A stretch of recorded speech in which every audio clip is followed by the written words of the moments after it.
In this lesson, we'll learn about Maya's nonlinear sine deformer.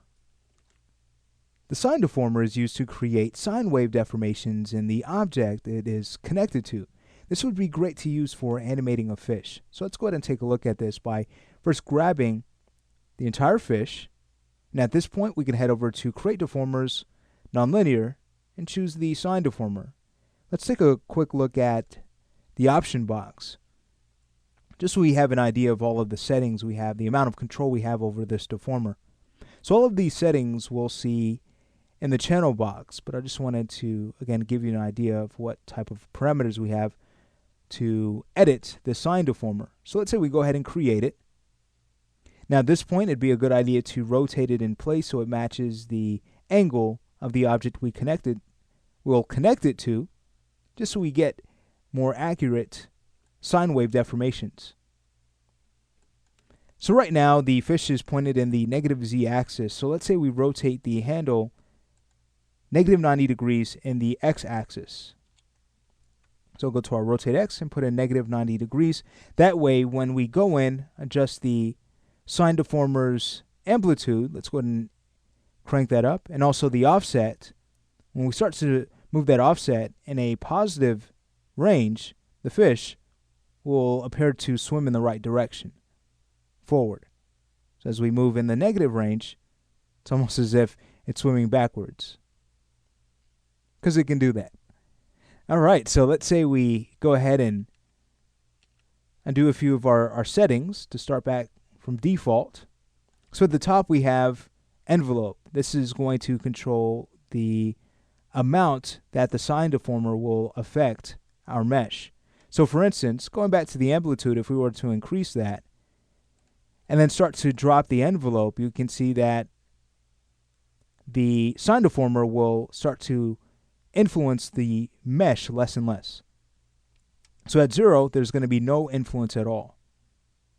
But chances are we're going to want to bring our envelope back to 100%. So let's go ahead and set that in. All right, so next we have the amplitude, which controls the amount of the wavelength. So you can get an idea of what that does. For this character, chances are we wouldn't want there to be too much of an amplitude affecting the mesh. You can see how it starts to distort the mesh. So we probably want to bring this down just a little bit more. Next we have our wavelength to control the frequency of the deformer. So you can see as we start to lower this value, it really distorts things. We start to increase the value, that's going to kind of diminish the effect that the deformer has. So chances are we may want to bring this to, let's say, about a value of 1. That'll create a stylized type of effect. Then of course from there you can, let's say, head over to your drop off to decrease that even more. So the drop off is going to affect the decay. Now we did skip over offset. Well, what's that going to do for us? Well, this is actually what we'd use to create the swim.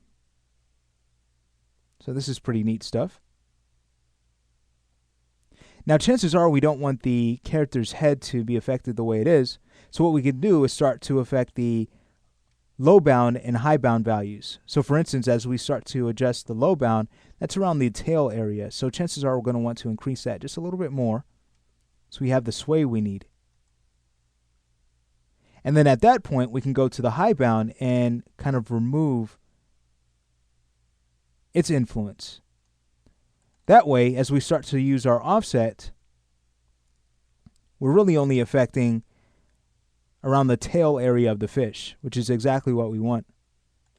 So this is really fun to kind of get into and start to tweak the settings of until you have the result you want. Maybe increase the drop off just a little bit more here, go to the offset and just test things out. And now we have a pretty convincing swim animation on this fish. So this would be a really good start.